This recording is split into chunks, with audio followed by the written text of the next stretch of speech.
সংস্কার, জাতীয় ঐক্য এবং নির্বাচন এই প্রসঙ্গে আজকে এই ডায়ালগ বিভিন্ন অংশীজন উপস্থিত আছেন। রাজনৈতিক দলের নেতৃবৃন্দ সকালবেলা থেকে ছিলেন, আমিও 10টা থেকে ছিলাম। আমাদের সুশীল সমাজের প্রতিনিধি, নাগরিক সমাজ এবং সরকারের একজন উপদেষ্টাও সকালবেলা ছিলেন। তো এই ধরনের আলোচনাগুলোতে যারা থাকে শেষ পর্যন্ত থাকলে ভালো হয়, যে সবার কথা শুনে তারাও একটা সবার পালস বুঝতে পারতো।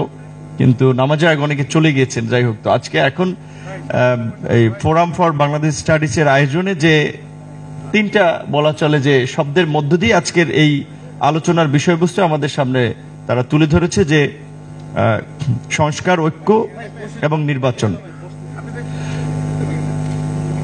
জুলাই বিপ্লবের পরে গোটা দেশের মানুষের মাঝেই রাষ্ট্র সংস্কার কিংবা রাষ্ট্রের পুনর্গঠন, রাষ্ট্রের মেরামত এই বিষয়ে একটা ব্যাপক আলোচনা তৈরি হয়েছে এবং আকাঙ্ক্ষাও তৈরি হয়েছে। স্বাভাবিকভাবে এই সংস্কারগুলো করার জন্য বিশেষ করে আন্দোলনের অংশীজন থেকে শুরু করে বিভিন্ন স্টেক হোল্ডার, তাদের একটা ঐক্যমত্য প্রয়োজন। জুলাই বিপ্লবে যেভাবে ফ্যাসিবাদের পতনে সবাই একেবারে ঐক্যবদ্ধ হয়েছিল, কিংবা সবাই যেভাবে ইংরেজিতে বলে যে we are on the same page, যে একই বিন্দুতে ছিলাম, কিন্তু 5ই আগস্টের পরে বিশেষ করে সরকার গঠনের পর কিন্তু কিছুটা হলেও নানান কারণে আস্তে আস্তে একটু বিভক্তি স্পষ্ট হচ্ছে। এটা সত্য। এটা যতই আমরা পজিটিভ বলি, তারপর এটা একটা বাস্তবতা যে ঐক্য এবং সংস্কারের প্রশ্নে কিন্তু কিছুটা বিভাজন লক্ষ্য করা যাচ্ছে, যার ফলে হয়তো এই আলোচনাগুলোর প্রাসঙ্গিকতা আরো ব্যাপক মাত্রায় তৈরি হয়েছে এবং আজকের এই আলোচনা সেটার একটা ভিন্ন মাত্রা যোগ করেছে, যে এখানে একেবারেই গুরুত্বপূর্ণ সেক্টরের বিভিন্ন অংশীজনরা ছিলেন, তাদের মতামত দিয়েছেন। জুলাই বিপ্লব আমরা বলি 36 দিনের কথা, হয়তো আমরা হেডলাইন হিসেবে ইউজ করি, কিন্তু এটা ভুলে গেলে চলবে না যে আসলে জুলাইটা হঠাৎ করে চলে আসে নাই। দীর্ঘ এই 1.5 দশকের ধারাবাহিক সংগ্রামের একটা চূড়ান্ত পরিণতি ছিল এই জুলাইয়ের গণ অভ্যুত্থান এবং 5ই আগস্ট ফ্যাসিবাদের পতন। এমনকি এইটা একটা বাস্তবতা যে এখানে আমাদের একজন বক্তা, বিশেষ করে শহীদ পরিবারের পক্ষ থেকে যে কথা বলেছিলেন, একজন বলছিলেন যে 5 তারিখও কিন্তু আমি জানতাম না যে আসলে শেষ পর্যন্ত কি হচ্ছে পরিণতিটা।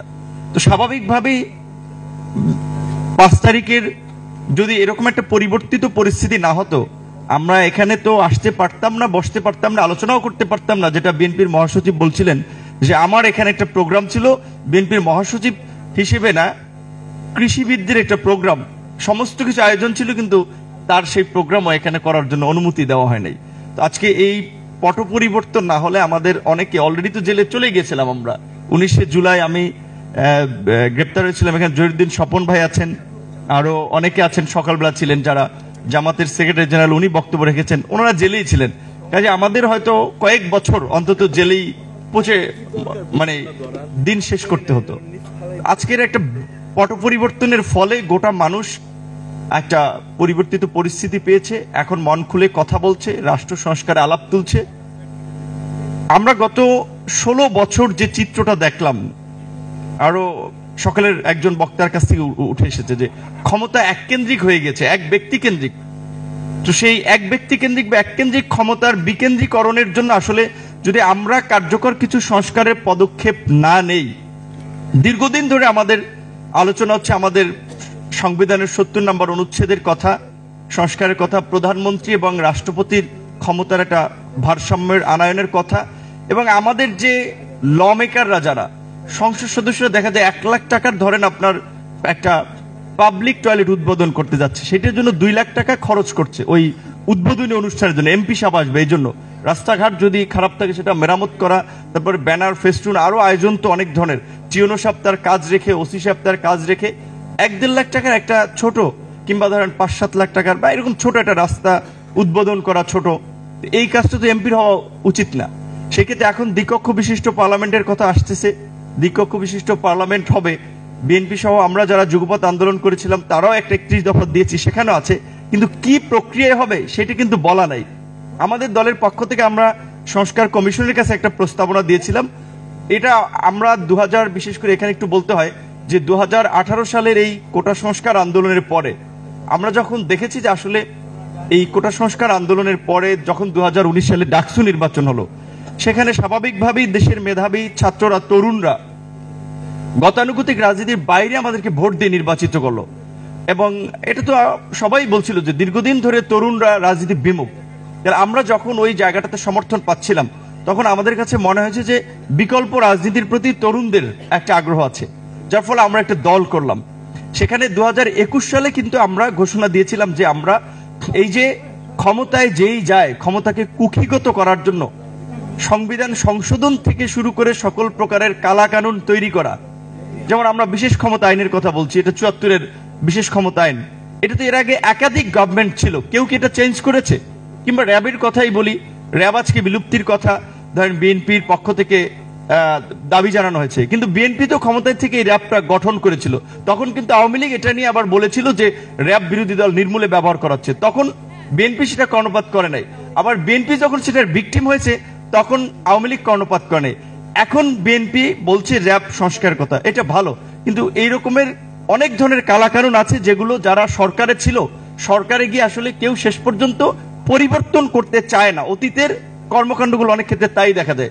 সেক্ষেত্রে আমরা বলেছিলাম যে একটা কার্যকর সংসদের জন্য, ক্ষমতার ভারসাম্যের জন্য আনুপাতিক হারে নির্বাচন বা সংখ্যানুপাতিক নির্বাচন সেটা একটা পদ্ধতি বা প্রক্রিয়া হতে পারে। সংখ্যানুপাতিক নির্বাচনে দেখলাম যে আমরা অনেক দল, এমনকি যারা আমরা এই বিপ্লবের আগেও এটা নিয়ে খুব জোরালো ছিলাম, তারা অনেকে পজিশন চেঞ্জ করেছে সত্যিকার অর্থে, কারণ বিএনপি এটাতে আপাতত চাচ্ছে না। এর পেছনে অনেকগুলো যুক্তি আছে, এখন তারা অনেকে চাচ্ছে না। তাহলে আমরা বললাম অন্তত দ্বিকক্ষ বিশিষ্ট পার্লামেন্ট যদি আমরা করি, তাহলে আপার হাউজে সেটা হয়তো করা যেতে পারে। ওই অন্তত লোয়ার হাউজে যদি ডিরেক্ট হয়, অন্তত আপার হাউজে সংখ্যানুপাতিক হারে ভোটের অনুপাতে বিভিন্ন দলের রিপ্রেজেন্টেশন করা যেতে পারে। সেটা জানি না কতটুকু হবে কি হবে না।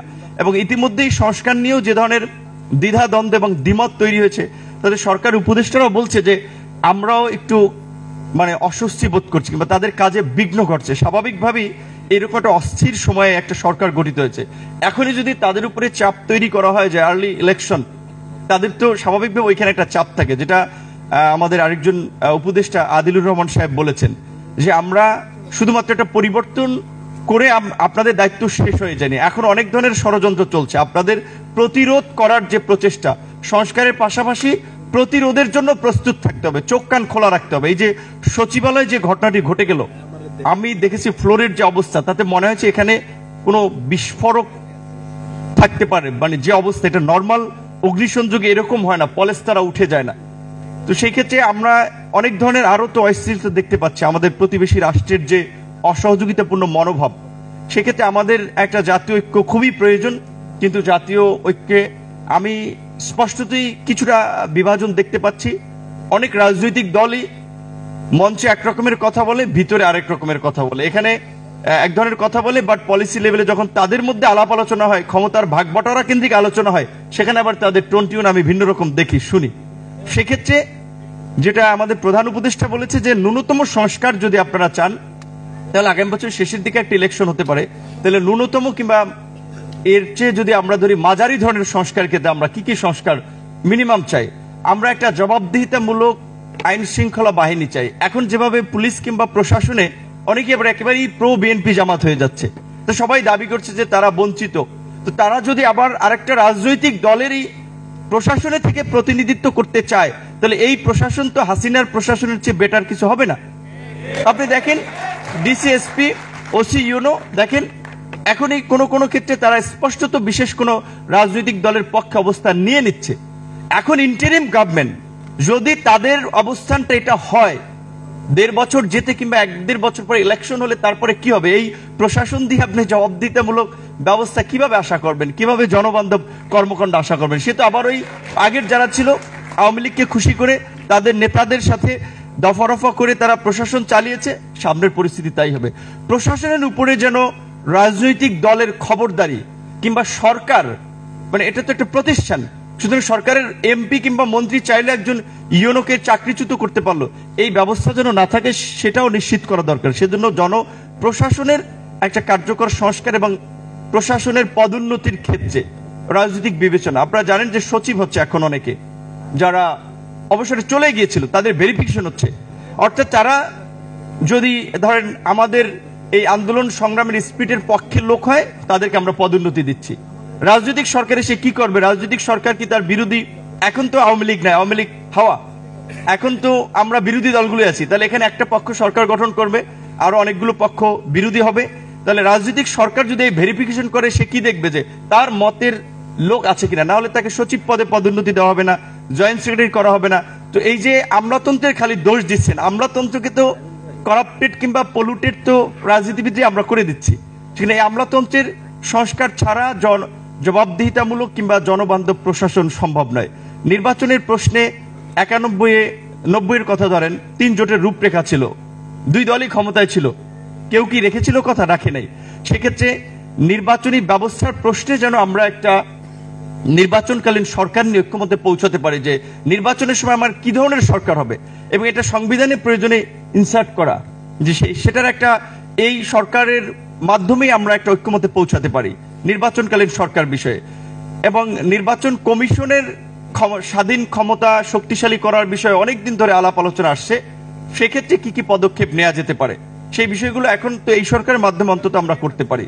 এবং বিশেষ করে মৌলিক সংস্কারের ক্ষেত্রে এখন আওয়ামী লীগের গত 16 বছরে শিক্ষা, স্বাস্থ্যের যে সংস্কৃতির যে চিত্র দেখে আমরা, আওয়ামী লীগের তো মুক্তিযুদ্ধের আওয়ামী বয়ান বলতে হবে, যে মুক্তিযুদ্ধের একটা ন্যারেটিভ তারা তৈরি করেছিল, কালচারাল একটা ন্যারেটিভ উইথ ইন্ডিয়ান হেজিমনি তারা এখানে এস্টাবলিশ করেছে।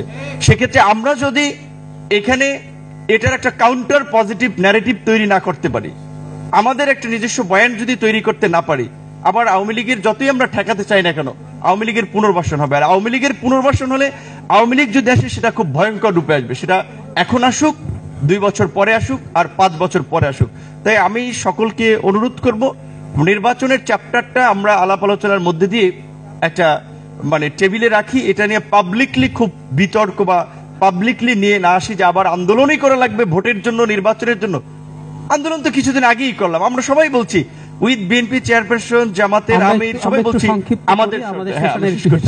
আমাদের সরকার। তাহলে আমাদের সরকারের কাছে আবার ভোটের জন্য কেন আমাদের 5ই অগস্টের মতো আবার আন্দোলন করা লাগবে?